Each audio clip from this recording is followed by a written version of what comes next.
Shalom and good evening. This is TV7 Israel News, broadcast to you from Jerusalem. And in today's top stories, Israel continues to prepare for defensive and offensive contingencies versus Iran and its proxies. Defense Minister Gallant voices hope that Iran won't miscalculate Israel's resolve.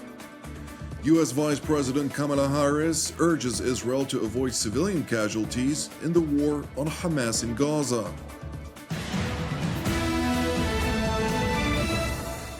Israel continues to prepare additional contingencies for a prospective multi-sector war with the Islamic Republic of Iran and its proxies, while the United States is expediting the deployment of additional assets into the Middle East. Israeli Defense Minister Yoav Gallant held a phone conversation with U.S. Secretary of Defense Lloyd Austin overnight, during the course of which they discussed both operational and strategic coordination in light of recent developments.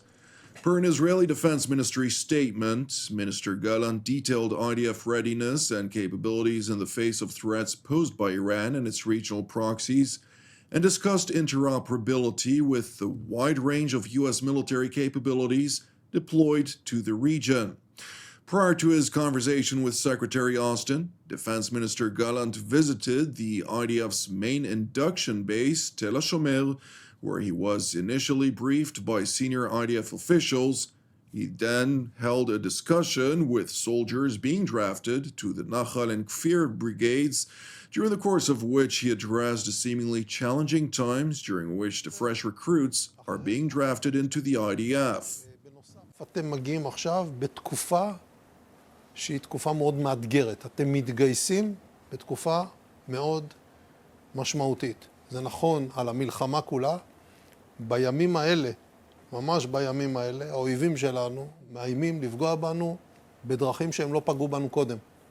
אתה שומע את המסרים האלה מכיוון איראן, אתה שומע את המסרים האלה מכיוון חיזבאללה.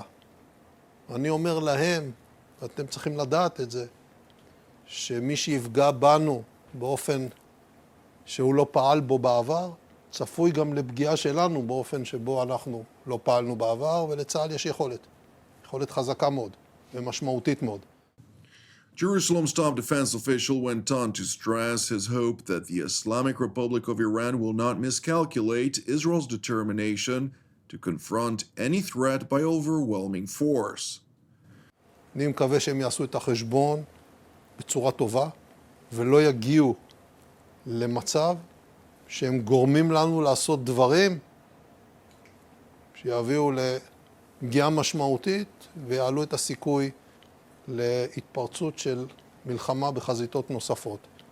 זה דברים שאנחנו לא רוצים אותם, אבל אנחנו צריכים להעריך אליהם, והם עלולים לקרות. אני מקווה שהפעולה של צה"ל תביא להשגת המטרות ולהרגעה, אבל זה דבר לא ודאי. שום דבר לא ודאי, ולכן צריך להיערך כאילו דברים מגיעים לקראת מציאות יותר מורכבת. זה לא הרצון שלנו, אבל צריך להיות מוכנים לזה. The leaders of Britain, France, and Germany have released a joint statement urging Iran and its allies to refrain from attacks that would further escalate regional tensions and jeopardize the opportunity to agree on a ceasefire and the release of hostages. The statement further reads that they, in reference to Iran and its proxies, will bear full responsibility for actions that jeopardize this opportunity for peace and stability, while insisting that no country or nation stands to gain from a further escalation in the Middle East. The statement by the so-called E3 comes amid wide-scale military exercises by the RGC Aerospace Command and Navy, during the course of which the commanders of the RGC, as well as the RGC Navy, seized the opportunity to boast over new lethal weaponry obtained by the Iranians, which they hope would break the power of balance in their favor. امروز دقت در سلاح‌ها در نیروی دریایی، سرعت عمل سامانه‌ها و شناورها، هوشمندی، تحرک و چالاکی جزء مسلم توان دریایی ما محسوب میشه. مقابله با جنگ الکترونیک ما سامانه‌هایی رو در همین الحاق آوردیم که انشالله عملاً به امروز با دست در واقع فرمانده محترم و حضور ایشون به مجموعه واگذار خواهد شد.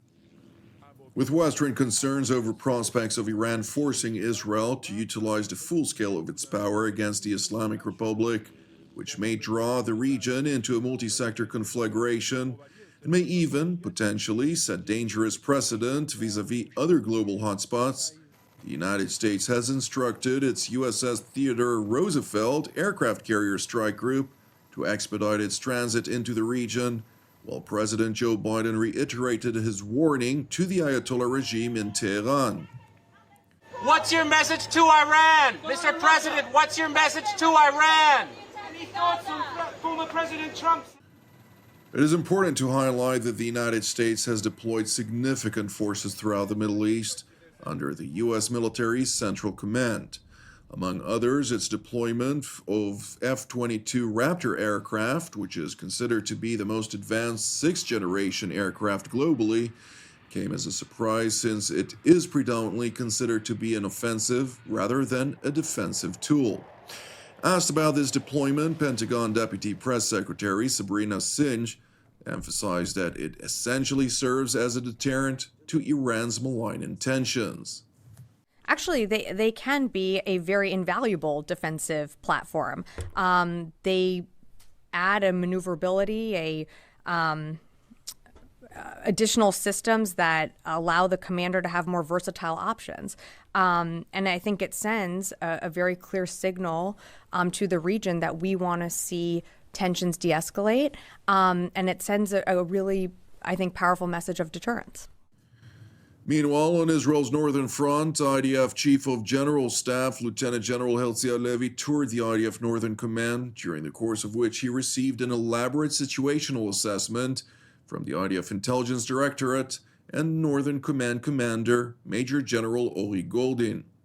Subsequently, in light of a deadly terror attack in the West Bank district of the Jordan Valley, where a terror cell committed a double shooting attack on Route 19 near Mechola Junction, murdered one Israeli civilian and moderately wounded another.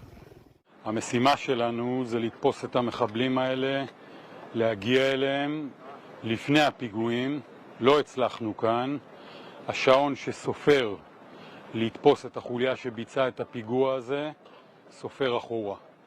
אנחנו נגיע אליהם, נמשיך להילחם בטרור, עם הצער הגדול על כל קורבן מהטרור הזה, רק נתחזק. Turning to the Gaza Strip, where the IDF has come under significant international criticism after it struck a school, irrespective of the fact that Hamas and Palestinian Islamic Jihad operatives utilized the compound as a staging ground for terror operations. After we received clear intelligence of the threat posed by these terrorists, and in accordance with international humanitarian law, we took numerous steps to mitigate the risk to civilians, including using aerial surveillance prior to the strike and selecting very precise munitions to avoid civilian casualties.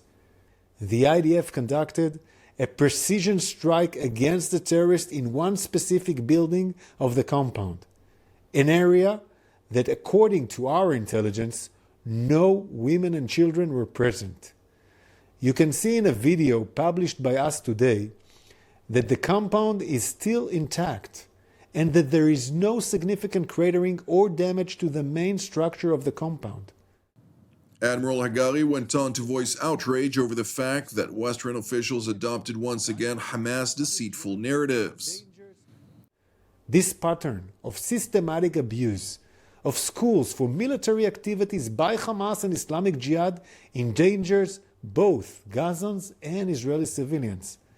It must be condemned by the international community. Following the strike, the Hamas-run Government Information Office in Gaza published an unverified casualty count, which was then shared around the world. These figures do not distinguish between combatants and non-combatants, and they do not match the information held by the IDF. Meanwhile, in the United States, Vice President Kamala Harris was asked about the Israeli attack in Gaza, to which she said the following. You know, yet again, there are far too many civilians who have been killed. I mean, Israel has a right to go after the terrorists that are Hamas. But as I have said many, many times, they also have, I believe, an important responsibility to avoid civilian casualty. Well, look, first and foremost, and the President and I have been working on this around the clock, we need to get the hostages out. We need a hostage deal, and we need a ceasefire. And I can't stress that strongly enough. It needs to get done, the deal needs to get done, and it needs to get done now. Thank you for watching TV7 Israel News. It is important for us to highlight that TV7 Israel is a 100% donation-based nonprofit ministry with all of our productions available free of charge. Therefore, if you're blessed by our productions and would like to help support programs just like TV7 Israel News, Jerusalem Studio, Deep Dive, and others, we would deeply appreciate it if you'd consider making a donation. You can do so via our website at www.tv7israelnews.com. In this context, I also would like to voice my deep appreciation for all of you who do support TV7 Israel, either on a regular basis or intermittently, since these donations make all of our productions possible. Last but not least, I'd like to encourage you, pray for the peace of Jerusalem and salvation of Israel. I'm Jonathan Hessen, wishing you a Shavua Mevorach, and God willing, we'll see you during our upcoming TV7 Israel updates. Until then, Shalom from Jerusalem.